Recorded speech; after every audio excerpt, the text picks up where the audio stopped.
मुमुक्षवो घोररूपा हित्वा भूतपतिनथः नारायण कलाशान्ता भजन्ति हि अनसूयवः मुमुक्षवो घोररूपा हित्वा भूतपतिनथः नारायण कलाशान्ता भजन्ति हि अनसूयवः. आपण म्हणू शकता मुमुक्षव घोर रूपान हित्वा भूतपतिनथः नारायण कला शांता भजन्ति हि अनुसूयवः मुमुक्षवो घोरा रूपान् हित्वा भूत्वा पतिनथः नारायण कला शांता भजन्ति है अनुसूयवः.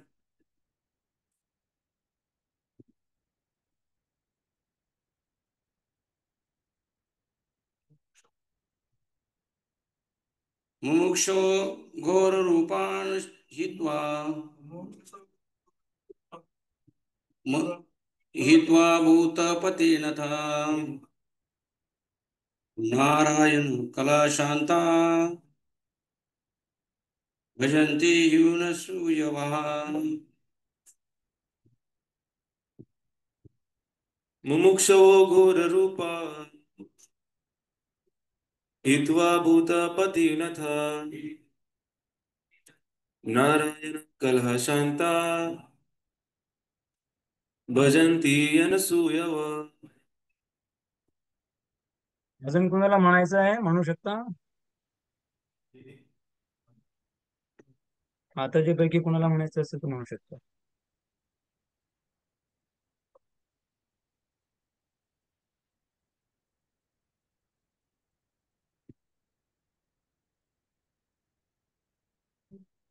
मुमुक्षो घोररूपान्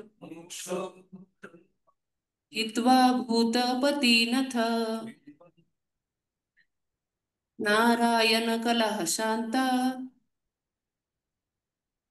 भजन्ति हि अनसूयवः.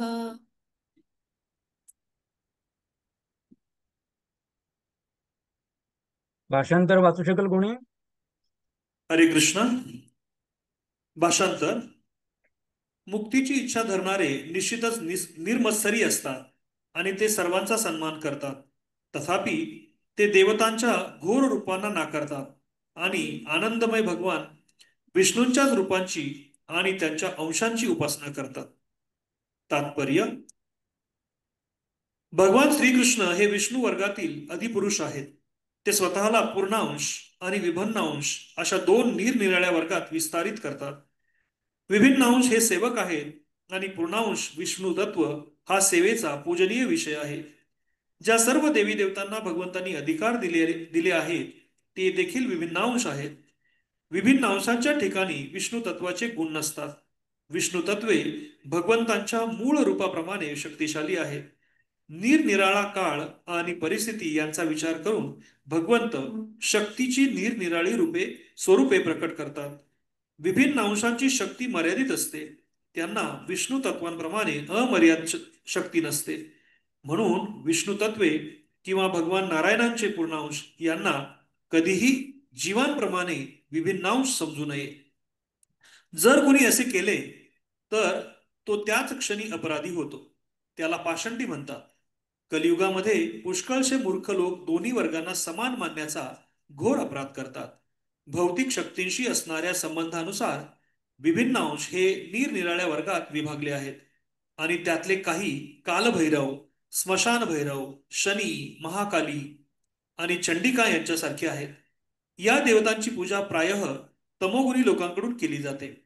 ब्रह्मदेव, शंकर, सूर्य, गणेश आणि इतर अंशांसारख्या ज्या देवता आहेत त्या रजोगुणी मनुष्याकडून पूजिल्या जातात. असे लोक भौतिक उपभोगाच्या इच्छेने उद्दीप्त होतात. तथापि जे वास्तविकपणे प्रकृतीच्या सत्वगुणात स्थित आहेत ते केवळ विष्णू तत्वांचीच उपासना करतात. विष्णू तत्व हे नारायण, दामोदर, वामन, गोविंद, अधोक्षज इत्यादी विविध नामांनी आणि रूपांनी आविर्भूत होत असते. सुपात्र ब्राह्मण शाळीग्रामाच्या रूपाने आविर्भूत झालेल्या विष्णू तत्वांची पूजा करतात. क्षत्रिय आणि वैश्य यांसारखे उच्चतर वर्णाचे लोकही सामान्यतः विष्णू तत्वांचीच उपासना करतात. सत्वगुणात स्थित विद्वान ब्राह्मणांना इतर देवतांच्या पूजेविषयी कोणत्याही प्रकारचा द्वेष नसतो. जरी इतर देवता काळभैरव अथवा महाकालीप्रमाणे भीतप्रद दिसत असल्या तरी त्यांना इतर देवतांविषयी सर्व प्रकारचा आदर असतो. त्यांना हे चांगले माहीत असते की ही परमप्रभूंची भयप्रद रूपे म्हणजे भगवंतांचे वेगवेगळ्या स्थितीतील दास आहेत.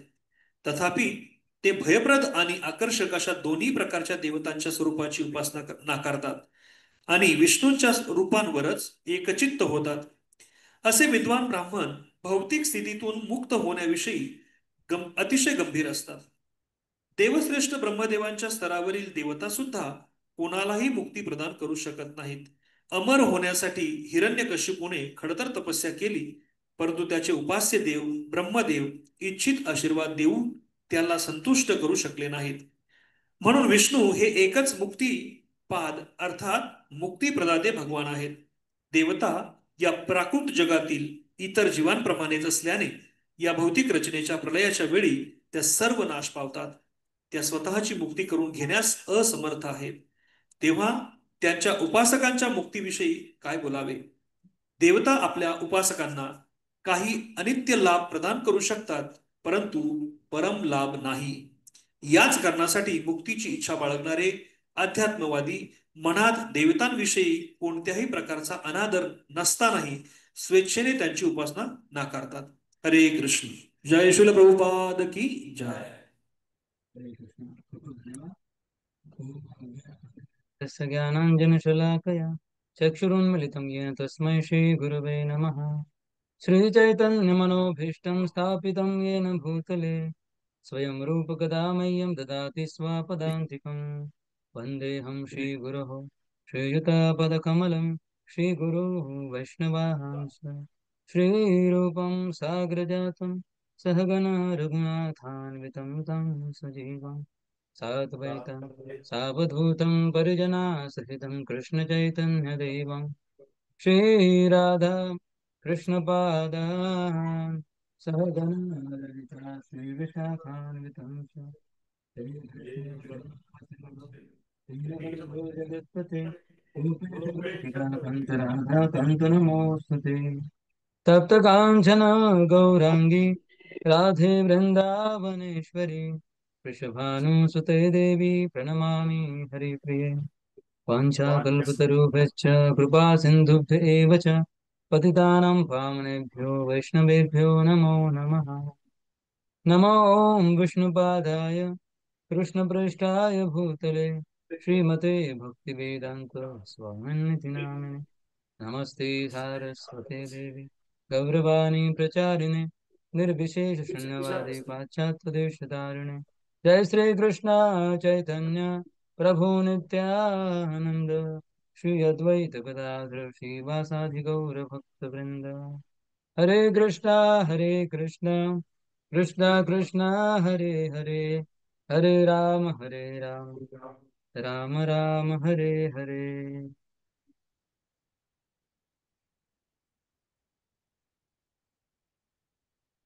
हरे कृष्णा. आशा करतो की माझा आवाज सगळ्यांपर्यंत पोहोचत असेल. तर पुन्हा एकदा या आपल्या आजच्या सत्रामध्ये आपल्या सगळ्यांचे स्वागत आहे. वडगावचे भक्त पण या ठिकाणी उपस्थित आहेत, तसेच इस्कॉन बारामतीचे भक्त या ठिकाणी उपस्थित आहेत. आणि कदाचित आपला आज अपेक्षाभंग झाला असेल, कारण नंदलाल प्रभू आज प्रवचन देणार होते, पण काही कारणास्तव प्रभूजी उपस्थित नाही आहेत. त्यामुळे आज तुम्हाला मला सहन करावं लागणार आहे. तर कालच आपण मोठ्या उत्साहाने सगळ्यांनी बलराम जयंती साजरी केलेली आहे. तर आज आपण जी चर्चा करणार आहोत ती दोन भागांमध्ये असणार आहे. एक म्हणजे येणारी जी जन्माष्टमी आहे त्या संदर्भात, आणि जी काल झालेली बलराम जयंती आहे, त्या अनुषंगाने देखील आपण आज थोडी चर्चा करणार आहोत. तर बलराम जयंती काल संध्याकाळी आपले श्रीमान गौर कीर्तनकू यांनी पण तिथे प्रवचन केलं आणि आमच्याकडे पण मंदिरात श्रीमान कृष्णचंद्र प्रभू आहेत, खूप वरिष्ठ वक्ते आहेत, त्यांनी त्या विषयावरती चर्चा केली. तर म्हणून मी पण थोडी बलराम जयंतीबद्दल चर्चा करू इच्छितो. तर कविराज गोस्वामी चैतन्य चरितामृत मध्ये आदिलीलेमध्ये 5व्या अध्यायामध्ये खूप सुंदर वर्णन करतात. त्या अध्यायाचं शीर्षकच त्यांनी दिलं आहे की जे नित्यानंद म्हणजेच बलरामजी त्यांची महिमा, असं त्यांनी त्या अध्यायाला शीर्षक दिलेलं आहे. आदिलीला 5वा अध्याय. तर त्यामध्ये खूप सुंदर वर्णन करतात ते की बलरामजी नेमके आहेत तरी कोण. तर त्या ठिकाणी हा श्लोक नंबर आहे 5वा अध्याय 4था श्लोक. आदिलीला 5वा अध्याय श्लोक नंबर 4. तर त्यामध्ये ते म्हणतात, सर्व अवतारी कृष्ण स्वयं भगवान, ताहार द्वितीय देह श्री बलराम. तर तुम्ही जर कधी असं ध्यानपूर्वक बंगाली ऐकलं असेल तर बऱ्याच बंगाली भाषेतले शब्द हे मराठी भाषेशी मिळते जुळते आहेत. तर खूप सुंदर श्लोक आणि त्याचा अर्थही एकदम सरळ आहे. सर्व अवतारी कृष्ण स्वयं भगवान. तर भगवान कृष्णाबद्दल काय म्हणतात, सर्व अवतारी, जे भगवंतांचे वेगवेगळे अवतार त्यांचे स्त्रोत कोण आहेत, कृष्ण आहेत. सर्व अवतारी कोण आहेत, कृष्ण. आणि कोण कृष्ण आहेत, स्वयं भगवान. मग बलरामजी कोण आहेत, तर दुसऱ्या ओळीमध्ये म्हणतायत, ताहार द्वितीय देह, म्हणजेच कृष्णांचं द्वितीय देह, कृष्णांचं सर्वप्रथम विस्तारित रूप आहे बलरामजी. ताहार द्वितीय देह श्री बलराम. नंतर पुढे म्हणतात पुढच्या श्लोकामध्ये, एकही स्वरूप दो हे भिन्न मात्र काय. म्हणतात दोघांचं स्वरूप एकच आहे, परंतु काया मात्र भिन्न आहे. एकही स्वरूप दोहे भिन्न मात्र काय. तर एकदा शिल प्रभुपादांच्या जे शिष्य होते त्यांच्यामध्ये थोडस चर्चा चाललेली की बलरामजी नेमके आहेत तरी कोण. तर दोन ग्रुप झाले आणि दोघंही चर्चा करू लागले. एक म्हटले की कृष्ण आणि बलरामांच्या मध्ये एकच फरक आहे, कृष्ण हे काळे आहेत आणि बलरामजी हे शुभ्र आहेत, सफेद आहेत रंगाने. दुसरे ग्रुप म्हटले का नाही, कृष्ण आणि बलराम यांच्यामध्ये फरक असा आहे की फक्त कृष्ण हेच राधाराणींसोबत आनंद उपभोगू शकतात, बलरामजी नाही. तर असं दोघा ग्रुपमध्ये वाद होत होता. आणि मग त्यांनी ठरवलं की आता हे कोण, याच्यावरती निष्कर्ष कोण देणार, प्रभुपादांकडे चला. तर तमाल कृष्ण गोस्वामी महाराज जे प्रभुपादांचे शिष्य होते ते घेऊन आले दोघा ग्रुपना प्रभुपादांकडे. आणि मग ते विचारलं गेलं प्रभुपादांना की प्रभुपाद, एक ग्रुप म्हणतायत की कृष्ण आणि बलराम यांच्यामध्ये काहीही भेद नाही, फक्त एकच फरक आहे की कृष्ण हे काळे आणि बलरामजी हे शुभ्र. प्रभुपाद म्हटले बरोबर, तुम्ही सुद्धा बरोबर आहे. दुसरा ग्रुप म्हणतायत की फक्त कृष्णच हे राधाराणी सोबत आनंद उपभोगू शकतात, बलराम नाही. प्रभुपाद म्हटले हेही बरोबर आहे. तर धमाल कृष्ण महाराज म्हटले हे असं कसं होऊ शकतं प्रभुपाद, एकाच वेळी दोन्ही ग्रुप बरोबर कसं असू शकतात. प्रभुपाद म्हटलं की तू सुद्धा बरोबर बोलतोयस. मग नंतर प्रभुपादांनी सांगितलं की हो, हे आपल्या जगामध्ये होऊ शकतं की एक गोष्ट जर बरोबर असेल तर दुसरी गोष्ट चुकीची, आणि दुसरी गोष्ट चुकीची असेल तर पहिली गोष्ट बरोबर. पण म्हणतात आध्यात्मिक जगतामध्ये असं नाही होऊ शकत, एकाच वेळी दोन्ही गोष्टी बरोबर राहू शकतात. तर पुढच्या या श्लोकाने म्हणतात की एकही स्वरूप दो हे भिन्न मात्र काय, आद्य काय विहू कृष्ण लीलार सहाय. तर कालही चर्चा झाली असेल की भगवंतांपासून पहिलं त्यांचं विस्तारित रूप आहे ते आहे बलरामजी, आणि बलरामजी पासून मग सर्व काही पूर्ण सृष्टी जी विस्तृत झालेली आहे. परंतु या श्लोकामध्ये जो शेवटचा शब्द आलाय तो खूप महत्वपूर्ण आहे. काय म्हणताय, कृष्ण लीलार सहाय. बलराम यांचं एकमेव उद्दिष्ट काय आहे, कसं भगवंतांच्या लीलामध्ये त्यांना सहाय्य करायचं. तर आज आपण बलरामच्या 3 जे वेगवेगळे त्यांनी अवतार धारण केले त्याबद्दल चर्चा करूया. पहिले आहेत लक्ष्मणजी, दुसरे बलरामजी स्वयं जे कृष्णांसोबत आले, आणि तिसरे आहेत नित्यानंद प्रभू. तर या तिघांच्या जीवनातील आपण एक एक प्रसंग घेऊया. तर पहिला आपण लक्ष्मणजी बद्दल चर्चा करूया. आपल्या सगळ्यांना घटनाक्रम रामायणाचा बऱ्यापैकी माहित असेलच. तर ज्यावेळी वनवासाची शिक्षा होती, शिक्षा झालेली आहे रामांना, परंतु स्वतःहून लक्ष्मण त्यांच्यासोबत वनवासाला निघाले. आणि मार्गामध्ये येणाऱ्या पहिल्या अडचणी असतील त्याचा सामोरं कोण जात आहेत? लक्ष्मण जात आहेत. तर अशा प्रकारे जवळजवळ 13 वर्ष आता वनवासाची संपून गेलेली आहेत. आणि लक्ष्मणजी निस्वार्थ भावनेने सेवा करतायत. असं म्हटलेलं आहे रामायणामध्ये की लक्ष्मणजी रात्रीची काय, दिवसाची झोप आणि रात्रीची झोप दोन्ही झोप सोडून दिली. कुणासाठी? राम आणि सीता यांच्या सेवेमध्ये. तर अशा प्रकारे आता राम, लक्ष्मण आणि सीता देवी दंडकारण्य म्हणजे आजचं जे नाशिक आहे त्या ठिकाणी वास्तव्याला आलेले आहेत. आणि जवळजवळ 13 वर्ष आता वनवासाची संपलेली आहे. फक्त आता एकच वर्ष उरलेलं आहे. 14 वर्षानंतर पुन्हा एकदा रामचंद्र अयोध्येला परतणार. कारण तिथे कोण वाट बघतोय? तिथे भरत महाराज वाट बघतायत. भरतांनी सांगितलं होतं जर तुम्ही एक दिवस जरी यायला उशीर केला तरी तुम्ही मला बघणार नाही. तर आता एक वर्ष फक्त राहिलेलं आहे. सीतादेवी जे एक राजकुमारी आहेत जनक महाराजांचे, एवढ्या लाडामध्ये वाढलेल्या आहेत त्या, पण तरीही 13 वर्ष वनवासात त्यांना जे दिवस त्यांनी सामोरे गेले, एवढे कष्ट झाले असतील, पण तरी सुद्धा राम आणि लक्ष्मणजी सोबत होते. म्हणून काय झालं, हे कष्टप्रद जीवन देखील आनंदमय बनलं. आणि मार्गक्रमणामध्ये वेगवेगळ्या ऋषी मुनी यांना ते भेटले, त्यांच्याकडनं आशीर्वाद त्यांनी ग्रहण केले. आणि अशा प्रकारे आता संपूर्ण 13 वर्ष आनंदामध्ये गेलेले. पण आता एक घटना घडते. रावण मारीच यांना पाठवतात, रावणाचे मामा मारीच, आणि ते हरणाचं रूप घेऊन आता पंचवटी समोर आलेले आहेत. आणि पहिल्यांदा सीतादेवी यांच्या मनामध्ये इच्छा निर्माण होते की मला ते हरिण हवंय. तर आपले आचार्य खूप सुंदर टीका करतात ह्या प्रसंगाबद्दल, आणि म्हणतात की या ठिकाणी सीतादेवी हे जीवात्म्यांचं प्रतिनिधित्व करतायत. आणि लक्ष्मणजी कोण आहेत? लक्ष्मणजी हे गुरु तत्व आहे. तर पहिल्यांदा सीतादेवी यांनी काय, रामान व्यतिरिक्त काहीतरी वेगळी इच्छा व्यक्त केलेली आहे. आणि मग ते काय म्हणतात, रामांना आग्रह करतात की मला ते हरिण हवंय, मला ते हरिण हवंय. तर त्या ठिकाणी लक्ष्मण जे असतात, लक्ष्मण म्हणतात की हे अशक्य आहे, ब्रह्माजींच्या निर्मितीमध्ये असं हरिण असू शकत नाही. तर लक्ष्मणजी कोण आहेत? गुरूंचं प्रतिनिधित्व करतायत. तर जसं लक्ष्मणजींना अगदी व्यवस्थित माहिती आहे, पूर्ण खात्री आहे त्यांना की हे जे हरिण आहे हे हरिण नसून एक मायावी असुर आहे. तसंच आपल्या आध्यात्मिक जीवनामध्ये जे गुरु असतात त्यांना सगळ्या गोष्टींचं तंतोतंत ज्ञान असतं की हे जी मायारूपी गोष्टी आहेत या जगातील त्या नेमक्या काय आहेत. आणि ते नेहमी सांगण्याचा प्रयत्न करतात आपल्यासारख्या जीवात्म्यांना की बाबांनो, तुम्ही ज्याला सुंदर हरिण म्हणून समजतायत आणि ज्याची इच्छा करतायत, ते हरिण नसून काय आहे? माया आहे. लक्ष्मणजी सांगतायत की ते हरिण नसून तो असुर आहे. पण रामजी म्हणतात अरे बघ, पहिल्यांदा या 13 वर्ष निघून गेले, पहिल्यांदा सीतादेवीने काहीतरी मागितलंय माझ्याकडे, आणि जरी तू म्हणतोस की ते असुर असेल तर ठीक आहे, तर मी त्याचा वध करणार. आणि जर ते मृग निघालं, हरिण निघालं, तर मी त्याला घेऊन येणार परत.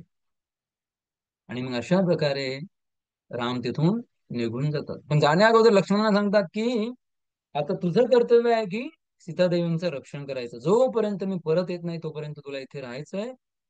आणि मग पुढे जसं जसं मारीच रामांना वनवासात दूर पर्यंत घेऊन जातो, आणि मग एक वेळ रामांनाही लक्षात येतं की हा मृग नसून हा असुर आहे. आणि मग भगवंत त्याला तो बाण मारतात.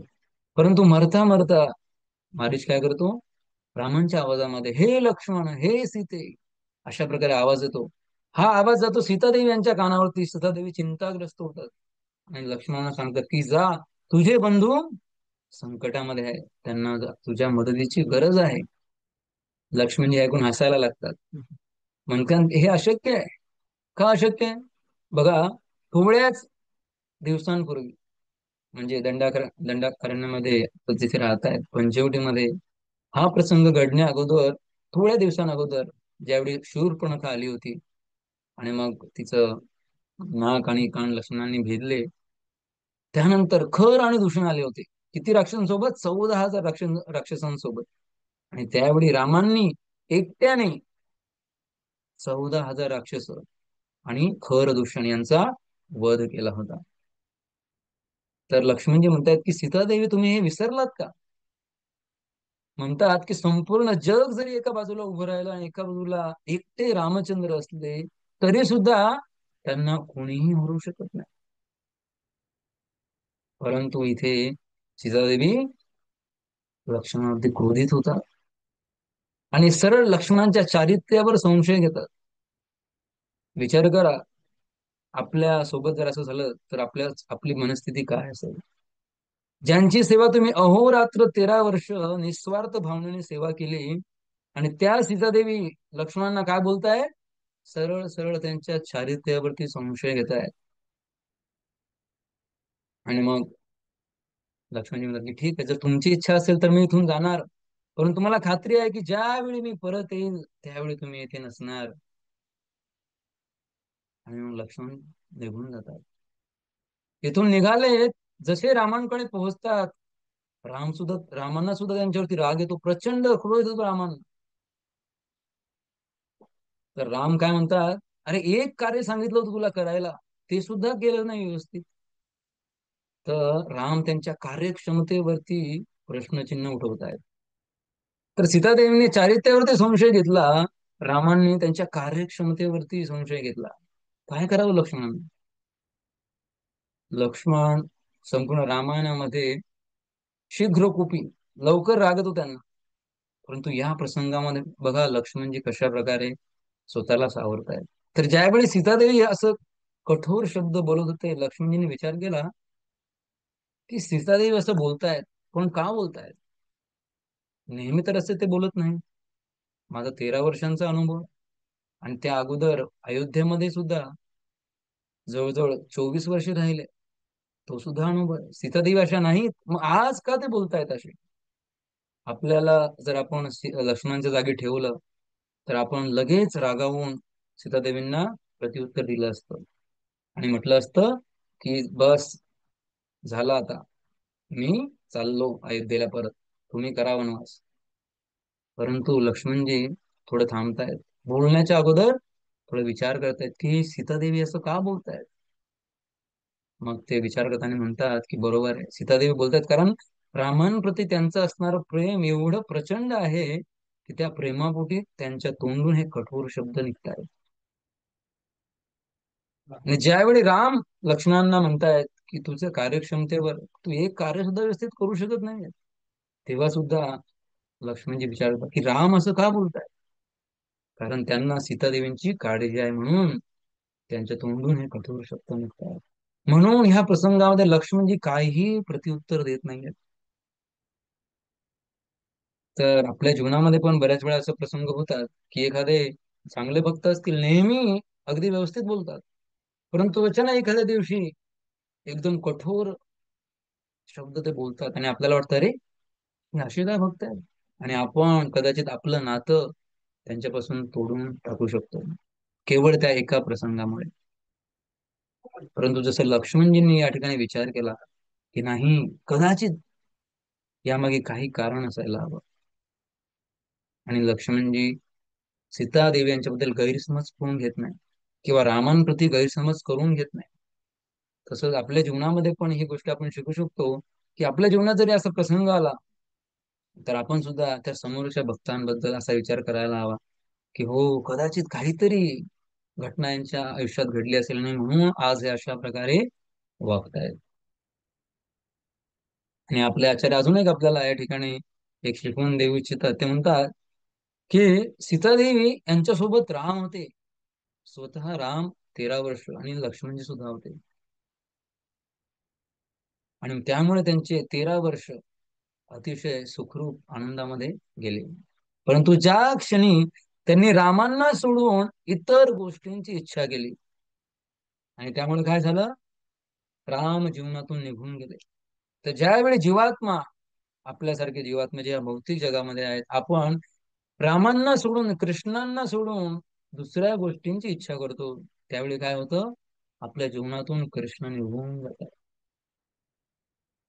आणि जे गुरुजन आहेत ते नेहमी आपल्याला योग्य गोष्टींचा उपदेश देतात, त्यांना सुद्धा आपल्या कठोर वचनांनी आपण दूर पाठवून देतो. जसं सीतादेवीने लक्ष्मणांना दूर पाठवून दिलं त्यांच्या कठोर वचनांनी. ते हे कळून चुकले. पुढे आपण बघतो, ज्यावेळी ते लंकेमध्ये असतात त्यावेळी ते पश्चाताप करतात आणि म्हणतात की आज माझी परिस्थिती ती कशामुळे, कारण मी लक्ष्मणाला कठोर शब्द बोलले, त्याची काही चुकी नसताना मी कठोर शब्दांचा उल्लेख केला. तर आपले आचार्य सांगतात की ज्या क्षणी जीवात्मा कृष्णांव्यतिरिक्त काही इच्छा करतो आणि आपल्या कठोर शब्दांनी गुरूंना, गुरुजनांना दूर पाठवतो, त्यावेळी त्याच्या जीवनामध्ये कुणाचं आगमन होतं, रावणाचं आगमन होतं. आणि पंचवटीपासून ज्या क्षणी रावणाचं आगमन झालं सीतादेवींच्या जीवनामध्ये, पुढील त्यांचं जे जीवन आहे, संपूर्ण लंकेमध्ये जो त्यांना काय नेहमी त्रास सहन करावा लागला, खूप पश्चाताप सहन करावा लागला. तर म्हणून एका जीवात्म्याची परिस्थिती अशी होऊ शकते जर त्याने गुरु आणि कृष्ण यांना जीवनातून दूर केलं तर. म्हणून आपण कधीही वैष्णव, गुरुजन आणि कृष्ण यांना जीवनातून दूर पाठवू नये. त्यासाठी आपण व्यवस्थित आपलं आचरण आणि सदाचार याचा उपयोग केला पाहिजे. कारण जोपर्यंत कृष्ण आणि गुरु आपल्या जीवनामध्ये आहेत तोपर्यंत आपण, जसे सीतादेवी आनंदी होत्या 13 वर्ष, तसं आपणही आपल्या जीवनामध्ये आनंदी राहू. आता आपण चर्चा करूया बलरामजींची. तर बलरामजी यांनी पण भरपूर विविध लीला केलेल्या आहेत त्यांच्या कृष्णांना सहाय्य करताना. तर एक विशेष लीला होते रोमहर्षण सूत. हे व्यासदेवांचे शिष्य असतात आणि व्यासस्थानावरती बसून सगळ्या ऋषीमुनी तिथे एकत्रित झाले, त्यांना ते तिथे प्रवचन करत आहेत. आणि त्यावेळी तिथे बलरामजींचं आगमन होतं. जसं बलरामजीचं आगमन होतं तिथे उपस्थित सगळे जे ऋषीमुनी असतात ते उभे राहतात त्यांना आदर देण्यासाठी. फक्त एक व्यक्ती आहेत जे त्यांच्या स्थानावरनं उठत नाही, ते आहेत रोमहर्षण. आणि मग त्या ठिकाणी बलरामजी काय करतात, बलरामांना प्रचंड राग येतो आणि ते एका गवताच्या पात्याने रोमहर्षण सूत यांचा वध करतात. तर कोणी म्हणेल की एवढ्या छोट्या अपराधासाठी एवढी मोठी शिक्षा. तर बलरामजी हे सुद्धा भगवंत आहेत. ठीक आहे, इतर सगळे लोक उभे राहिले पण एक व्यक्ती उभे राहिले नाही, त्यासाठी त्यांना एवढी मोठी शिक्षा दिली. आपण बघतो ना या जगामध्ये पण, जर एखाद्या व्यक्तीने काही कृत्य केलं असेल नको असलेलं, तर त्याला अनुसरून त्याला अनुरूप अशी शिक्षा दिली जाते. छोटा गुन्हा असेल तर छोटी शिक्षा, मोठा गुन्हा असेल तर मोठी शिक्षा. परंतु इथे बलरामजींनी ते उभे राहिले नाही स्थानावरती, म्हणून मृत्यूदंड. नाही नाही, हे बरोबर झालं नाही असं कदाचित आपल्याला वाटत असेल. परंतु बलरामजींनी जे काही केलं त्यामागे एक विशेष कारण आहे. आणि ते कारण म्हणजे काय, कारण बलरामजी हे स्वतः कोण आहेत, गुरु आहेत, आधी गुरु आहेत ते. आणि या ठिकाणी ज्यावेळी त्यांनी बघितलं की रोमहर्षण सूत व्यासासनावर बसलाय, आणि जरी ते व्यासदेवांचे शिष्य आहेत, जरी ते एवढे ज्ञानी आहेत, पण तरी सुद्धा इथे त्यांनी ही चूक केलेली आहे. भगवद्गीतेमध्ये 5व्या अध्यायामध्ये 18व्या श्लोकामध्ये भगवंत म्हणतात, जर खरंच एखादी व्यक्ती ज्ञानी असेल, विद्वान असेल, तर त्याची लक्षणं काय आहेत? तर भगवंत म्हणतात, विद्या विनय संपन्ने ब्राह्मणे गवी हस्तिनी शुनिचैव स्वपाती च पंडिता समदर्शन. विद्या, विनय. तर एखादा व्यक्ती खरंच विद्वान असेल तर त्याच्याकडे नम्रता असणं आवश्यक आहे. पण या ठिकाणी रोमहर्षण सूत यांनी नम्रता दाखविली नाही, आणि म्हणून बलरामजींना हे करावं लागलं. एक अधिकृत व्यक्ती, व्यासनावर बसलेले व्यक्ती यांनीच जर नम्रता गुणाचं पालन केलं नाही, तर मग ते कशा प्रकारे प्रवचन देऊ शकतात. आणि म्हणून बलरामजींनी त्यांना तिथून बाजूला केलं. तर म्हणून आपण भगवंत जेही काही करतात त्यामागे एक विशेष कारण असतं. नंतर आपण बघूया नित्यानंद प्रभूंच्या जीवनातील एक प्रसंग. नित्यानंद प्रभू सुद्धा बलरामजी आहे. तर ज्यावेळी तर पहिल्यांदा आपण बघितलं रामायणामध्ये लक्ष्मणजी हे छोटे भाऊ होते रामांचे, आणि त्यांना भरपूर काही गोष्टी कराव्या लागल्या, कारण लहान भाऊ आहे. मोठ्या भावाने जे काही सांगितलं ते मुकाट्याने करावं लागलं. तर मग त्यांनी ठरवलं की आता पुरे झालं, आता मी पुढच्या याच्यामध्ये मोठा भाऊ बनणार. तर मोठा भाऊ म्हणून आले बलरामजी, पण तरी सुद्धा ते समाधानी नव्हते. इथे पण त्यांना त्यांच्या मनासारखं काही करता आलंच नाही. म्हणून त्यांनी ठरवलं की आता मी पुढच्या वेळेस मोठा भाऊ नाही आणि लहान भाऊ नाही, अवधूत म्हणून आले. परंतु आपण जर बघितलं त्या तिन्ही अवतारामध्ये त्यांचा उद्देश काय होता? भगवंतांच्या लीलामध्ये सहाय्य करणं, भगवंतांची सेवा. जे मिशन आहे त्यामध्ये त्यांना कशा प्रकारे मदत होईल तेच त्यांचं उद्दिष्ट असायचं. तर नित्यानंद प्रभू आले, चैतन्य महाप्रभूने त्यांना सांगितलं की तुम्ही घरोघरी जाऊन काय करायला पाहिजे? सगळ्यांना विनंती करा की कृष्ण नाम घ्या. तर मग एक दिवस नित्यानंद प्रभू जगाई आणि मधाई यांच्याकडे बघतात, आणि इतर सगळ्या लोकांच्या सांगण्यावरून देखील इतर लोक सांगतात की तुम्ही त्यांच्या वाटेला जाऊ नका. पण तरी सुद्धा नित्यानंद प्रभू एकदा त्यांना तिथून पळावं लागतं. त्यांच्या मागे जगाई आणि मधाई धावतात आणि कसा तरी जीव वाचवून ते परत येतात. परंतु पुन्हा एकदा नित्यानंद प्रभू त्यांच्या वाट्याला जात आहेत. तर यामागे कारण काय? तर यामागे नित्यानंद प्रभूंचा विचार असा आहे की जर ह्या दोघा लोकांना, कोण जगाई आणि मधाई, यांना जर मी चैतन्य महाप्रभूंची कृपा मिळवून दिली तर चैतन्य महाप्रभूंची जी कीर्ती आहे ती सगळीकडे पसरेल.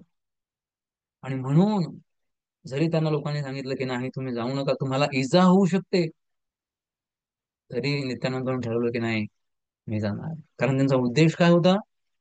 की कशा प्रकारे जर ह्या दोघा लोकांना चैतन्य महाप्रभूंची कृपा मिळाली आणि हे जर का भक्त झाले, कृष्ण भक्त, तर चैतन्य महाप्रभूंचा जो उद्देश आहे, ज्या कारणासाठी ते आलेत, कृष्ण प्रेम देण्यासाठी, लोकांनी कृष्ण भक्तीचा स्वीकार करावा, यासाठी चैतन्य महाप्रभू आलेत. आणि कशा प्रकारे एका कृष्ण भक्ताने आचरण करावं ते सुद्धा चैतन्य महाप्रभू त्यांच्या वर्तनेतून दाखवत आहेत, त्यांच्या वागण्यातून दाखवून देत आहेत. आणि म्हणून नित्यानंद प्रभूंनी हे कार्य केलेले आहे. आणि पुढे चैतन्य महाप्रभू त्यांना सांगितलं की तुम्ही बंगालमध्ये जाऊन प्रचार करा. मी तर इथे जगन्नाथपुरीला असतो, पण तुम्ही बंगालमध्ये प्रचार करायला पाहिजे. आणि त्या आज्ञेमुळेच मग पुढे चालून चैतन्य नित्यानंद प्रभू हे विवाह करतात आणि बंगालमध्ये प्रचार करतात, त्यांचे जे पार्षद आहेत त्यांच्या समवेत. तर अशा प्रकारे या अवतारामध्ये देखील नित्यानंद प्रभूंचा उद्देश काय आहे? चैतन्य महाप्रभूंना सहाय्य करणं. तर आपण सुरुवातीला कृष्णदास कविराज गोस्वामी यांनी सांगितलेला जो श्लोक वाचला, कृष्ण लीलार सहाय, तर हे या ठिकाणी बलरामजी पूर्ण करतायत. आता आपण जाऊया आपल्या प्रवचनाच्या दुसऱ्या भागामध्ये. लवकरच जन्माष्टमी येते आणि रोज आपल्या बारामती व्हॉट्सअप ग्रुपवरती मेसेज येतो की आता 14 दिवसांची प्रतीक्षा शिल्लक आहे, मग 12 दिवसांची, मग 10 दिवसांची. तर अशा प्रकारे आता सगळीकडे जन्माष्टमीचे वारे व्हायला सुरुवात झाली आहे. आणि मंदिरामध्ये, आपल्या मंदिराशी निगडीत जेवढे काही वेगवेगळे सेंटर आहेत, तर काही ठिकाणी जन्माष्टमीच्या अगोदरच जन्माष्टमी साजरी करण्यात येते, काही ठिकाणी जन्माष्टमीच्या नंतर. तर कधी कधी बाहेरच्या लोकांना प्रश्न पडतो की जन्माष्टमीची नेमकी तिथी कोणती आहे, आणि हे लोक जेव्हा बघा तेव्हा जन्माष्टमी साजरी करत असतात. तर जवळ आतापासून 1 महिना जन्माष्टमीचा सीझन चालू झालेला आहे. काही लोक आधी करतात, कारण जे तिथी जन्माष्टमी त्यांना त्या दिवशी मंदिरात यायचं. काही लोक नंतर करतात. तर आपण बघूया की कृष्ण कथा आपण करतो त्यामागे काय उद्देश आणि त्यामधून आपल्याला काय मिळणार तरी काय. तर श्रीमद भागवतामध्ये 10व्या स्कंदाच्या सुरुवातीलाच पहिल्या अध्यायामध्ये 16वा श्लोक आलेला आहे. त्यामध्ये म्हणतात, वासुदेव कथा प्रश्न पुरुषम त्रिपुनाति वक्तारम पृच्छकम श्रोतुम तत्पाद सलिलम यथा. तर या ठिकाणी म्हटलंय की जर आपण कृष्ण कथा केली तर त्यामध्ये काय बेनिफिट, काय फायदा आपल्याला होणार आहे. तर म्हणतात, वासुदेव कथा प्रश्न पुरुषम त्रिन पुनातीही, 3 प्रकारच्या लोकांना कृष्ण कथेचा फायदा होतो. त्यामध्ये पहिला व्यक्ती आहे वक्ता, दुसरा आहे जो प्रश्न विचारतो तो, आणि तिसरा म्हणजे जे ऐकतायत श्रोतागण, त्यांचा सुद्धा त्यामध्ये फायदा होतो. तर या श्लोकामध्ये सांगितलं की जर कुणाला गंगेमध्ये स्नान करून पवित्र व्हायचं असेल तर गंगा नदी ज्या ठिकाणी आहे त्या ठिकाणी जावं लागेल. तिथून आपल्याला हरिद्वारला जावं लागेल, ऋषिकेशला जावं लागेल किंवा मायापूरला जावं लागेल. आपल्याकडे तर कुठे गंगा नदी नाही. तर एखाद्या व्यक्तीला जर गंगेमध्ये स्नान करून पवित्र व्हायचं असेल तर त्याला स्वतः त्या ठिकाणी जावं लागेल, तेव्हाच ते शक्य आहे. परंतु या ठिकाणी म्हटलं की हे जे 3 लोक आहेत, वक्ता, श्रोता आणि प्रश्न विचारणारा, यांचं सुद्धा शुद्धीकरण होतं. कशामध्ये?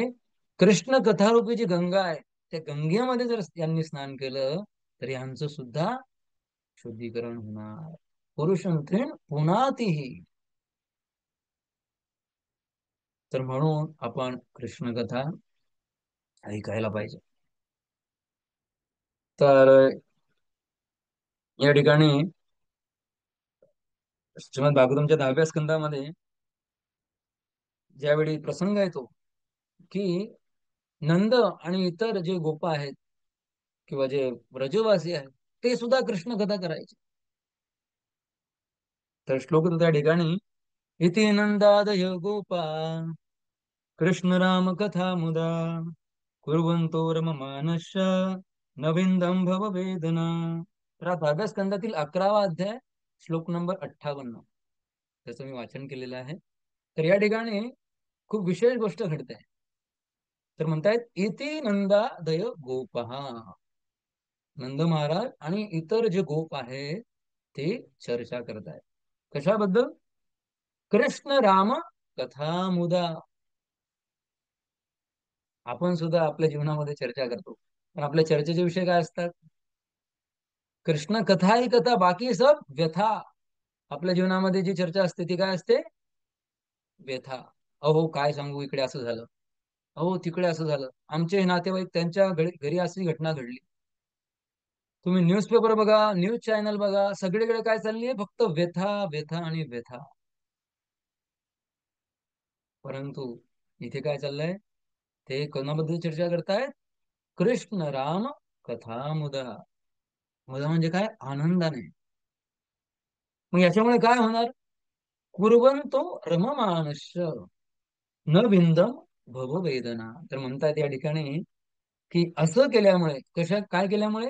कृष्ण कथेमध्ये मग्न असल्यामुळे.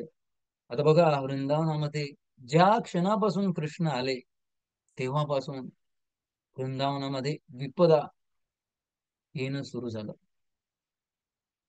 आहे की नाही? अगोदर आपण बघितलं वृंदावन अतिशय पीसफुल, परंतु ज्या क्षणी कृष्णांचं आगमन झालं वृंदावनामध्ये, वेगवेगळे दैत्य येणं सुरू झालं. पूतना, अघासूर, बकासूर, शकटासूर, अशा सगळ्या मोठमोठ्या असुरांचं आगमन सुरू झालं. आणि ज्यावेळी हे लोक यायचे, असं नव्हे की ते फक्त कृष्णांनाच टार्गेट करायचे. बऱ्याच वेळा वृंदावनवासी, त्यांचे मुलं, त्यांचे गायी, त्यांची वासरं, या सगळ्यांवरही आक्रमण केलं जायचं. परंतु या श्लोकामध्ये काय सांगितलंय, जरी हे सगळं होत होतं तरी त्यांच्या स्वतःचा अनुभव काय होता? त्या लोकांना जर तुम्ही विचारलं की तुम्हाला काय वाटतंय, तर ते काय म्हणतात या ठिकाणी? न विंदम भववेदना. तर कृष्ण कथेमध्ये रममान असल्यामुळे काय व्हायचं? या सगळ्या गोष्टींचा त्यांच्यावरती काही प्रभाव व्हायचा नाही. तर इथं आपल्यासाठी एक शिकण्यासारखी गोष्ट आहे की आपल्या जीवनामध्ये भरपूर गोष्टी चालू असतात, वर खाली, कधी इकडे कधी तिकडे. आणि बऱ्याच वेळा आपण या घटनांनी काय होतो, प्रभावित होत असतो. परंतु तसं जर होऊ द्यायचं नसेल, तर या ठिकाणी उपाय काय सांगितला आहे? कृष्ण राम कथा मुदा. आपण भगवंतांच्या कथेमध्ये रममाण होण्याचा प्रयत्न केला पाहिजे. ज्यावेळी गोवर्धन दिला झाली, 7 दिवस आणि 7 रात्र सगळे व्रजवासीगण त्यांच्या गायींसोबत, वासरांसोबत कुठे होते? गोवर्धनाच्या आश्रयाखाली होते. आणि भगवंत स्वतः तिथे उपस्थित होते. आणि बाहेर काय चाललं होतं? इंद्र यांनी सगळीकडे काय, एवढी मोठ्या प्रमाणात वर्षा केलेली आहे, सगळीकडे तुफान, मुसळधार पाऊस चाललाय, सगळा पूर आलेला आहे, सगळं काही वाहत आहे. परंतु खाली मात्र काय आहे? उत्सव चाललेला आहे, फेस्टिवल चालू आहे. न विंदम भववेदना. त्यांना काही घेणं देणंच नाही की बाहेर काय होत आहे. कशाचा इफेक्ट आहे हा? कारण सगळे कृष्णांच्या उपस्थितीमध्ये आहेत. म्हणून आपण जेव्हा आपलं चित्त, आपलं मन कृष्ण कथेमध्ये रममाण करू, तर ह्या भौतिक जगामध्ये कितीही उलथापालथ होत असली तरी आपण सुद्धा याने प्रभावित होणार. हे आपण इथून शिकू शकतो. 12व्या स्कंदामध्ये आता संपूर्ण श्रीमद भागवतम संपुष्टात आलेलं आहे. आणि आता शेवटी शुकदेव गोस्वामी अं, आणि सुत गोस्वामी नैमिषारण्यातील जे ऋषी आहेत त्यांना सांगतायत. सुत गोस्वामी नैमिषारण्यामध्ये जमलेले जे ऋषी आहेत त्यांना सांगतायत. त्यामध्ये म्हणतायत, तदैव रम्यं रुचिरं नवं नवं, तदैव शश्वन् मनसो महोत्सवम्, तदैव शोकार्णवशोषणं नृणाम्, यद उत्तम श्लोक यशोनुगीयते. तर तुम्ही बघाल प्रत्येक जन्माष्टमीला, तर बघा जन्माष्टमी हा महोत्सव हजारो लाखो वर्षांपासून साजरा केला जातो. परंतु दरवेळेस आपण जी कथा करतो त्यामध्ये भगवंतांनी केलेल्या जे लीला आहे, आपण नेहमी पुतना उद्धार, शकटासुर उद्धार, गोवर्धन लीला, ह्या ज्या लीला आहेत त्यांचंच पुन्हा पुन्हा चर्चा करत असतो. पण तरी सुद्धा आपल्याला कधीही असं वाटत नाही की आता खूप कंटाळा आला म्हणून. जेवढे वैष्णव आचार्य झालेत प्रत्येकाने या भगवंतांच्या दशम स्कंदावरती टीका लिहिलेल्या आहेत. बघा, जर एका एका आचार्याने लिहिली टीका उपस्थित असेल, दुसऱ्या आचार्याने त्यावरतीच पुन्हा टीका का लिहावी? त्याचं कारण आहे, तदैव रम्यम रुचिरम नवम नवम. तर म्हणतात भगवंतांच्या लीलाच अशा प्रकारे आहे की त्या कधीही आपल्याला असं वाटत नाही की आता पुरे झालं. रुचिरम नवम नवम. तर प्रत्येक आचार्यांना त्याच लीलेमध्ये एक नवीन रस मिळतोय, एक नवीन शिकवण त्यांना मिळते. असं नाही की आपण प्रत्येक जन्म आता अरे भरपूर झाला, आता आपण दरवर्षी पुतना उद्धार यावरती चर्चा केली. यावेळेस आपण एक काहीतरी नवीन, जे श्रीमद भागवतम मध्ये नाहीये, जे दशम स्कंदामध्ये नाहीये, अशा एखाद्या विषयावरती चर्चा करूया. नाही, अशी गरजच भासत नाही. कारण कृष्णांच्या लीलाच अशा आहेत की जरी त्या आपण पुन्हा पुन्हा ऐकल्या, पुन्हा पुन्हा वाचल्या, तरी सुद्धा आपल्याला कंटाळा येत नाही. परंतु याच्या विपरीत आहे या भौतिक जगातील चर्चा. तुम्ही एकदा वाचलेलं वृत्तपत्र, न्यूजपेपर पुन्हा एकदा वाचता का? नाही. परंतु तसं कृष्ण कथेच्या बाबतीत होत नाही.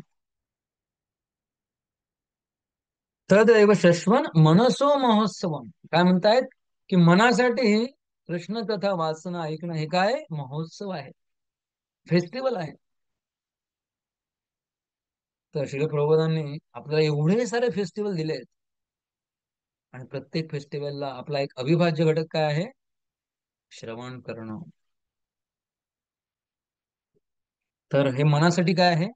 एक महोत्सव आहे. लोक वेगवेगळ्या प्रकारचे महोत्सव साजरे करतात.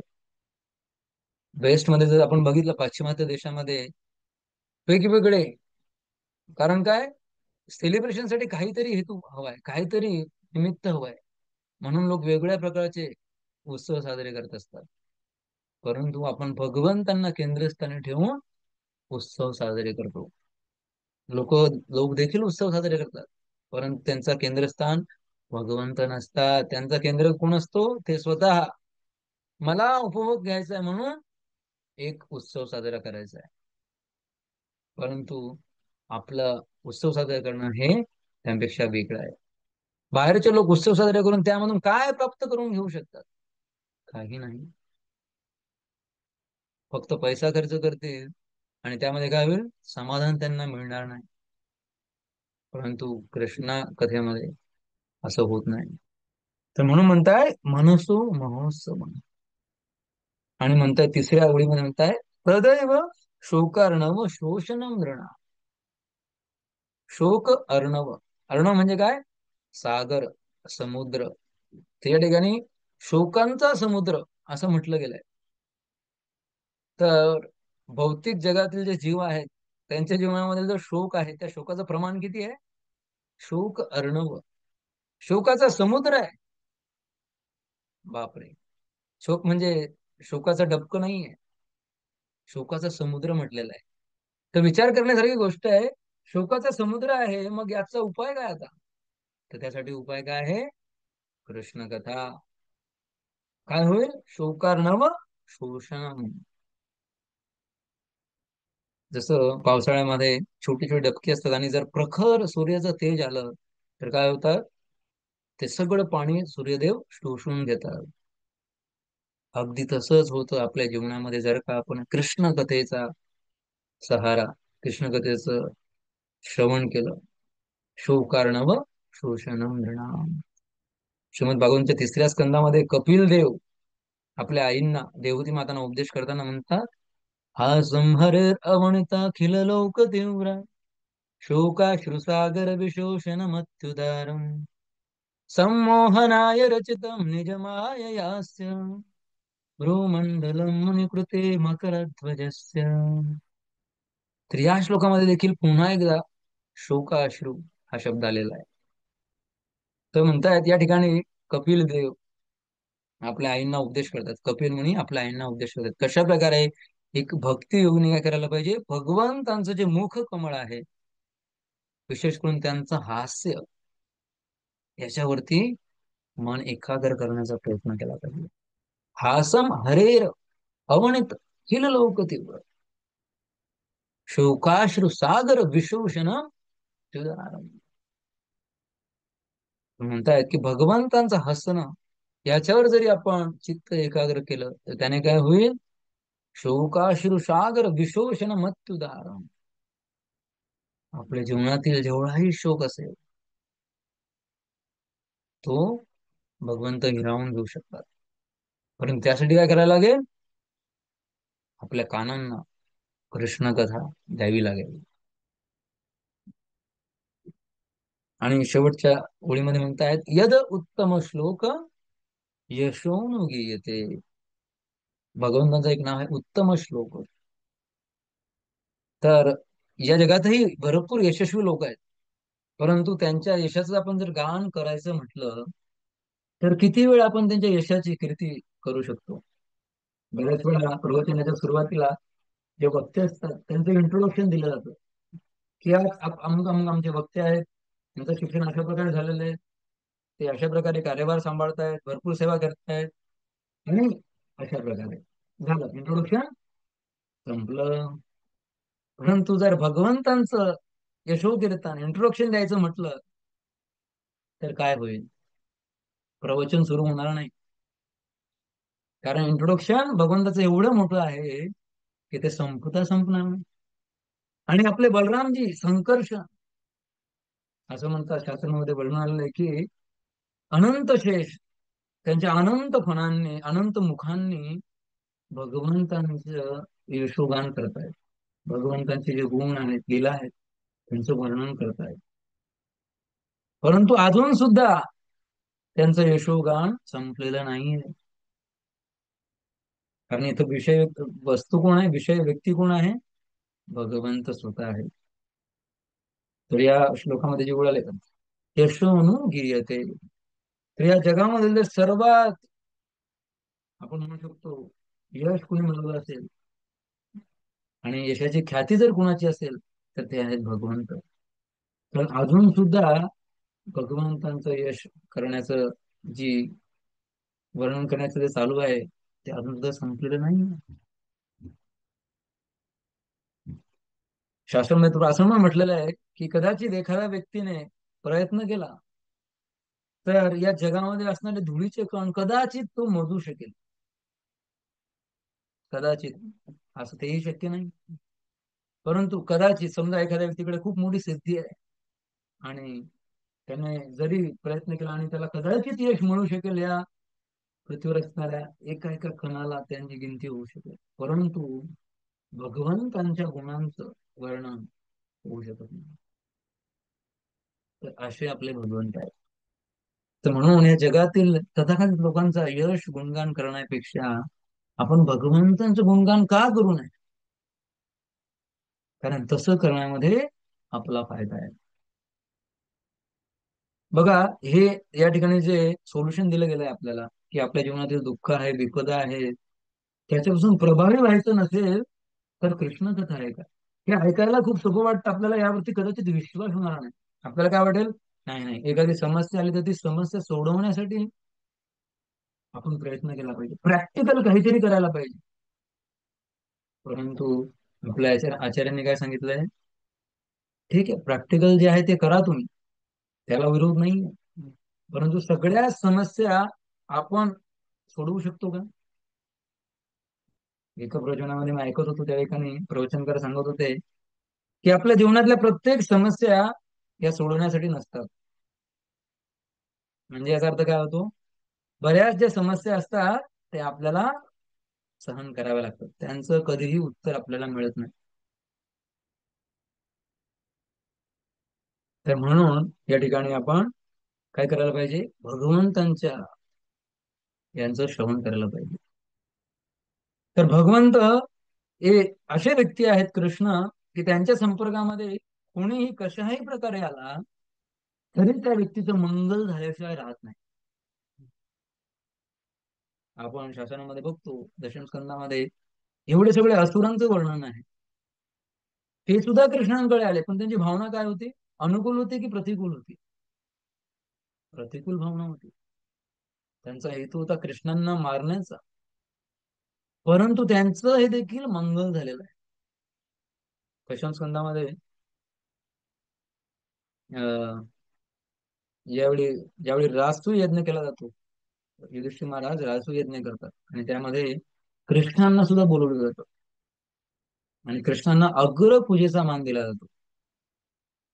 त्यावेळी जो दुःशासन असतो, सॉरी दुःशासन नाही, शिशुपाल, तर शिशुपाला लहानपणापासून भगवंतांचा द्वेषी आहे, लहानपणापासून. भगवंतांनी कधीही त्याचं काही वाईट केलेलं नाहीये, पण तरीही लहानपणापासून भगवंतांचा द्वेष करा. भगवद्गीतेमध्ये जे 16वं 17वं जे चॅप्टर आहे, 16वं चॅप्टर, त्यामध्ये त्याचं शीर्षक काय दिलंय भगवंतांनी, दैवासुर संपद विभाग योग. तर यामध्ये भगवंत जे असुरी व्यक्ती आणि दैवी व्यक्ती यांच्यामध्ये काय गुण असतात त्याची चर्चा करतात. असुरांचा एक प्रमुख गुण काय, भगवंतांचा द्वेष करणे, काही कारण नसताना. तर हे शिशुपाल जे होते कारण नसताना भगवंतांचा द्वेष करायचे, परंतु ज्यावेळी या राजसूय यज्ञामध्ये ते त्यांची सीमा ओलांडतात आणि भगवंत सुदर्शन चक्राने त्यांचा वध करतात, एकही रक्ताचा थेंब जमिनीवर पडत नाही. कारण तसं झालं असतं तर जी पवित्र भूमी होती, ज्या ठिकाणी यज्ञ होणार होता, ती अपवित्र झाली असती आणि राजसूय यज्ञ हा संपन्न झाला नसता. आणि हाच हेतू होता दुर्योधन आणि कौरवांचा. परंतु भगवंताने अशा प्रकारे शिशुपालचा वध केला की एकही त्याचं शिर धडा वेगळं झालं, परंतु एक थेंब रक्ताचा जमिनीवर पडला नाही. आणि हे सगळं झाल्यानंतर एक आश्चर्यकारक घटना घडते. काय घटना घडते, सर्वांच्या समोर शिशुपालच्या देहातून जो आत्मा निघतो तो कुठे प्रवेश करतो? भगवंतांच्या शरीरामध्ये जाऊन प्रवेश करतो. तर हे दृश्य बघितल्यानंतर युधिष्ठिर महाराजांना प्रश्न निर्माण होतो. युधिष्ठिर महाराज म्हणतात की हे काय चाललंय, काय हे कसं शक्य आहे? शिशुपालासारखा द्वेषी व्यक्ती भगवंतांचा, त्याचा वध झाला आणि त्याचा जो आत्मा होता तो कुठे विलीन झाला? भगवंतांमध्ये. म्हणजे भगवंतांनी त्याला मुक्ती प्रदान केली. तर हे जे गणित आहे, बघा, आपला जर एखादा व्यक्ती कोणी द्वेष केला असेल तर तो विसरणे किंवा त्याला माफ करणे ही खूप मोठी गोष्ट आहे. आणि म्हणून ऋषी महाराज म्हणतात की भगवंत असं कसं करू शकतात? आणि मग त्यावेळी तिथे नारद मुनी उपस्थित असतात. नारद मुनी म्हणतात की तुम्ही काळजी करू नका, मी तुम्हाला एक कथा सांगतो. कारण यांचा प्रश्न काय आहे की भगवंत हे कसे कार्य करतात? तर पक्षपाती तर नाही ना भगवंत. तर मग त्यावेळी तिथे नारद मुनी युधिष्ठिर महाराजांना प्रल्हाद आणि नरसिंहदेव आणि हिरण्यकशिपू यांची कथा सांगतात. आणि मग तुम्हाला माहितीच आहे, आता काही दिवसांपूर्वीच आपल्या सगळ्यांनी पण नरसिंहदेवांची जी मूवी आली होती ती बघितली असेल अशी मी आशा करतो. तर इथे सुद्धा नारद मुनी काय सांगतात की भगवंत पक्षपाती नाही आहेत. भगवंत सगळ्यांसाठी सारखे आहेत. परंतु जर भगवंतांचं कोणी भक्त असेल तर त्याच्यासाठी भगवंतांकडे एक विशेष जागा असते. समोहम सर्वभूतेषु न मे द्वेष्टोस्ति न प्रिया ये भजन्ति तु मां भक्त्या मयि ते तेषु चाप्यहम्. भगवंतांसाठी सगळे सारखेच, परंतु भगवंतांच्या भक्तांसाठी भगवंतांकडे एक विशेष जागा आहे. तर हे आपण लक्षात ठेवायला पाहिजे. म्हणून कृष्ण भक्ती करण्यामध्ये नेहमी आपला फायदा फायदा आणि फायदाच आहे. कधीही तोटा होणार नाही आपला कृष्ण भक्ती केल्याने. चैतन्य चरितामृत मध्ये ज्यावेळी रामानंद राय आणि चैतन्य महाप्रभू यांचा संवाद घडतो, त्या ठिकाणी एक प्रश्न असतो चैतन्य महाप्रभूंचा रामानंद राय यांना, की या जगामध्ये सगळ्यात मोठी प्रसिद्धी किंवा ख्याती काय आहे? काय प्राप्त केल्याने असं म्हणायला पाहिजे की या व्यक्तीने सगळ्यात मोठं प्रसिद्धी किंवा ख्याती मिळवलेली आहे? तर त्यावेळी रामानंद राय म्हणतात की या जगामध्ये जर एखाद्या व्यक्तीने भगवंतांचा भक्त तो झाला तरी सगळ्यात मोठी प्रसिद्धी आहे, सगळ्यात मोठी ही अचिव्हमेंट आहे. यापेक्षा मोठी अचिव्हमेंट नाही. तर भगवंतांचं भक्त होणं ही काही साधारण गोष्ट नाही आहे. म्हणून आपल्याला अभिमान असला पाहिजे आपण कृष्ण भक्त असल्यास. आणि या तात्पर्यामध्ये प्रभुपाद म्हणतायत की जे नारायणांचे रूप आहेत, जे बुद्धिमान लोक असतात, कुणाची पूजा करतात? इतर देवदेवतांची पूजा ते करत नाही, ते विष्णूंची पूजा करतात. आणि म्हणून आपण देखील काय करायला पाहिजे? दृढ निश्चयाने भगवंतांची पूजा करायला पाहिजे, भगवंतांची श्रवण केलं पाहिजे भगवंतांबद्दल. कारण आपला यामध्ये नेहमी नेहमी फायदाच होणार आहे. तर या ठिकाणी आपण विराम घेऊया आणि जन्माष्टमीची आपण आतुरतेने वाट बघतोय. शिला प्रभुपाद ज्यावेळी जलदूताने प्रवास करत होते त्या प्रवासामध्ये देखील प्रभुपादांनी जन्माष्टमी साजरी केली होती. प्रभुपादांचं वय किती होतं, पण तरी त्या जहाजावरती असून सुद्धा प्रभुपादांनी त्या दिवशी सगळ्यांसाठी, जे म्हणजे उपस्थित होते त्या ठिकाणी मोजकेच लोक उपस्थित होते, पण तरी त्या सगळ्यांसाठी प्रभुपादांनी काय केलं होतं? जन्माष्टमी उत्सव साजरा केला होता. आणि मग दुसऱ्या दिवशी प्रभुपादांचा जन्म दिवस सुद्धा होता. तर अशा प्रकारे आपल्या आचार्यांनी आपल्याला त्यांच्या स्वतःच्या वागणुकीतून पण शिकवलेलं आहे की कशा प्रकारे आपण जन्माष्टमी साजरी करायला पाहिजे. तर या ठिकाणी मी विराम घेऊ इच्छितो. कुणाला काही प्रश्न असेल तर आपण विचारू शकता.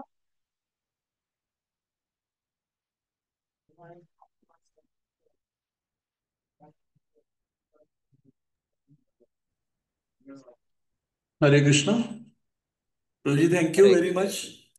मच. आपण रामायणामधून लक्ष्मणांची लीला, त्यानंतर बलरामजी, त्यानंतर चैतन्य चरितामृतून मधून नित्यानंद प्रभू यांच्याबद्दल सांगितलं. त्याचबरोबर कृष्ण कथा ही कशी आपल्या अ, शोकग्रस्त जीवनामध्ये ते कसे काढून घेऊ शकते. जर आपण कृष्ण कथेचं अमृत जर प्राशन केलं तर आपल्या जीवनातला सगळा शोक हा नाहीसा होऊ शकतो.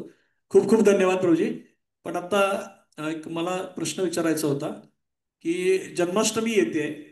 अनेक भक्त आता प्रत्येक मंदिरामध्ये एक जन्माष्टमी निमित्ताने डोनेशन वगैरे घेण्यासाठी, कलेक्ट करण्यासाठी जात आहेत. तर यावेळेस आपण जे लोकांकडे जातोय बाहेर, जे भक्त नाहीयेत बाहेरच्या समाजामध्ये, तर त्यांच्याकडे जाताना आपल्या मनामध्ये जी भावना असली पाहिजे की दान स्वीकारण्याची, किंवा त्यांना कशा प्रकारे आपण हे सांगू शकतो, आणि आपली मनस्थिती सुद्धा कशी असली पाहिजे. हरे कृष्ण. हरे कृष्णा. तर प्रभूंचा प्रश्न आहे की आपण जन्माष्टमी निमित्त सगळ्यांकडे मागण्यासाठी जातोय. तर असं आपण बघितलं तर वर्षातून एकदाच आपण या जो उत्सव असतो जन्माष्टमीसाठी, त्यासाठी लोकांकडे मागण्यासाठी जातो. तर याच्यामागे उद्देश काय? बघा, लोकांना देण्याची इच्छा असते आणि भरपूर लोक वेगवेगळ्या कारणासाठी देत असतात. परंतु बऱ्याच वेळा लोकांना हेच माहित नसतं की त्यांनी जे दान दिलंय, त्यांनी जी लक्ष्मी दिलेली आहे, ती कोणत्या कारणासाठी वापरली जाते. जसं भगवद्गीतेच्या 17 अध्यायामध्ये पण भगवंत वर्णन करतायत, सत्वगुणी, रजोगुणी, तमोगुणी दान. तर सत्वगुणामध्ये दिलेलं दान, रजोगुणामध्ये दिलेलं दान आणि तमोगुणामध्ये दिलेलं दान, हा सुद्धा दानाचा प्रकार आहे. तर आपण जातोय आणि लोकांकडनं मागतोय. तर पहिली गोष्ट म्हणजे आपली मनस्थिती, बऱ्याच वेळा आपल्याला नकार सुद्धा मिळेल. असं नाही की तुम्ही गेलात आणि लोक म्हणा, हो या तुमचीच वाट बघत होतो वर्षभरापासून, हा ना, किती पाहिजे चेक, हे लिहून घ्या. असं होणार नाही. तर बऱ्याच वेळा तुम्हाला नकार सुद्धा ऐकायला मिळेल. पण त्यावेळी आपली मनस्थिती कशी असली पाहिजे की ठीक आहे. जसं कृष्ण याच्यामध्ये पण वर्णन येतं, कृष्ण लीलेमध्ये, त्यावेळी एक वेळा कृष्ण आणि इतर गोपबालक वनामध्ये असताना गोपबालकांना भूक लागलेली असते. त्यांची काळजी काय असते की कृष्ण आणि बलराम यांना भूक लागली असेल, परंतु ते काय म्हणतायत की आम्हाला भूक लागली. कारण काय? कारण त्यांना माहिती आहे की आपण जर असं म्हटलं की अरे कृष्ण, अरे बलराम, आम्हाला भूक लागली, तर कृष्ण काहीतरी उपाययोजना करतील. पण आम्ही जर म्हटलं की अरे कृष्ण तुला भूक लागली असेल, बलराम तुला भूक लागली असेल, तर कृष्ण ते एवढं सिरियसली घेणार नाही. आणि मग कृष्ण लगेच म्हणतात की तुम्ही असं काम करा, त्याच्या जवळच त्या ब्राह्मण आहेत, यज्ञिक ब्राह्मण, ते यज्ञ करतायत, तुम्ही त्यांच्याकडे जा आणि त्यांना मागा, त्यांच्याकडे भरपूर सामग्री असेल. तर मग सगळे गोपालक जातात त्या ठिकाणी, आणि जे हे मोठमोठे पंडित ब्राह्मण यज्ञ करतायत, त्यांच्याकडे भरपूर सामग्री आहे. पण ज्यावेळी गोपालक बोलतात की आम्हाला कृष्ण आणि बलराम यांनी पाठवलंय, ते एक शब्द सुद्धा उच्चारत नाही. त्यांच्याकडे पूर्णपणे दुर्लक्ष करतात, जणू काही ते तिथे उपस्थितच नाहीये. आणि हे प्रसंग झाल्यानंतर सगळे गोपबालक परत येतात. कुणाकडे? कृष्ण आणि बलराम यांच्याकडे. आणि म्हणतात की "अहो, आम्ही गेलो तिथे तुमच्या सांगण्याप्रमाणे, परंतु त्यांनी तर आमची उपस्थितीच नाकारली." तर त्यावेळी कृष्ण म्हणतात की जे भिकारी असतात त्यांच्यासोबत असं होतं, तर मग तुम्ही वाईट मानून घ्यायला नाही पाहिजे. जो भिक्षा मागण्यासाठी जातो, कधी त्याला भिक्षा मिळेल, कधी त्याला भिक्षा नाही मिळणार. मग कृष्ण त्यांना सांगतात, तुम्ही आता असं करा, जे त्यांच्या पत्नी आहेत त्यांच्याकडे जा, आणि मग पुन्हा एकदा जाते, मग त्यांना प्रचूर मात्रेमध्ये संपूर्ण भिक्षा मिळते. तर आपली मनस्थिती कशी असली पाहिजे? ठीक आहे, कुणी देईल, कुणी नाही देणार, परंतु आपण कुणासाठी जातोय? आपण स्वतःसाठी मागायला जातोय का? नाही, आपण कृष्णांसाठी मागायला जातोय. आणि त्यामध्ये काही कमीपणा नाहीये. कुणी दिलं, कुणी नाही दिलं. आणि त्यांच्याकडून जी आपण लक्ष्मी घेतो, ती आपण भगवंतांच्या सेवेमध्ये लावतोय. हा त्यांच्यासाठी एक फायदा आहे. तेव्हापासून त्यांची सुकृती सुरू होईल. त्यांचं जे अज्ञात सुकृतीचं भांड आहे, त्यामध्ये सुकृती जमा करायला सुरुवात होईल. तर त्यांची लक्ष्मी घेऊन आपण कृष्णांच्या सेवेत लावतोय. अशा प्रकारे त्यांच्यासाठी ती फायद्याची गोष्ट आहे. या अगोदर त्यांनी भरपूर दान दिलं असेल कुणाला, परंतु ते दान कुणाच्या सेवेमध्ये गेलं आपल्याला माहिती नाही, त्यांनाही माहित नाही. तर आपण त्यांना सांगू शकतो की बघा, आम्ही तुमच्याकडे दान घेतोय, परंतु हे कृष्णांसाठी घेतोय. त्या ठिकाणी जन्माष्टमी उत्सव साजरा केला जाईल. त्या ठिकाणी हजारो भक्त येतील, त्यांना कृष्ण प्रसाद दिला जाईल. ह्या कार्यासाठी आम्ही तुमच्याकडे याचना करायला आलो. तर अशा प्रकारे आपण जाऊ शकतो आणि त्यांची लक्ष्मी, भगवंत म्हणतात, जर दान जर लक्ष्मीला जर पवित्र करायचं असेल तर त्यासाठी दान करणं हे अनिवार्य आहे. तर म्हणून जे लोक ज्यांच्याकडे आपण दान घेतोय त्यांची लक्ष्मी शुद्धीकरण करण्यासाठी हा एक खूप चांगला उपाय आहे, किंवा हा एकमात्र उपाय असं म्हटलं तरी चालेल. कारण शास्त्रांमध्ये उल्लेख उल्लेख केलेला आहे. कारण आपण जे लक्ष्मी जमवितो, कुठे ना कुठे त्यामध्ये अशुद्धी असतेच. परंतु लक्ष्मीला जर पवित्र करायचं असेल, तिला नारायणच्या सेवेमध्ये लावणं आवश्यक आहे. तेव्हा चंचला असणारी लक्ष्मी ही स्थिर होऊ शकते. आणि म्हणून आपण त्यांच्याकडे दान मागायला जातोच. आणि आपली मनस्थिती काय असली पाहिजे, ठीक आहे, कोणी देईल कोणी नाही देणार, तर नाराज न होता आपण प्रयत्न करायला पाहिजे. ओके. आशा करतो तुम्हाला थोडे तरी या उत्तरामध्ये काही समाधान मिळालं असेल. थँक्यू प्रभूजी. आपण प्रभूजींचे आपण पारंपरिक पद्धतीने 3 वेळेस हरिबोल करून आभार व्यक्त करूयात आणि धन्यवाद मागूयात. हरी बोल, हरी बोल, हरी बोल. धन्यवाद प्रभूजी. श्रीमद् भागवतम की जय, श्री प्रभुपाद की जय. जय.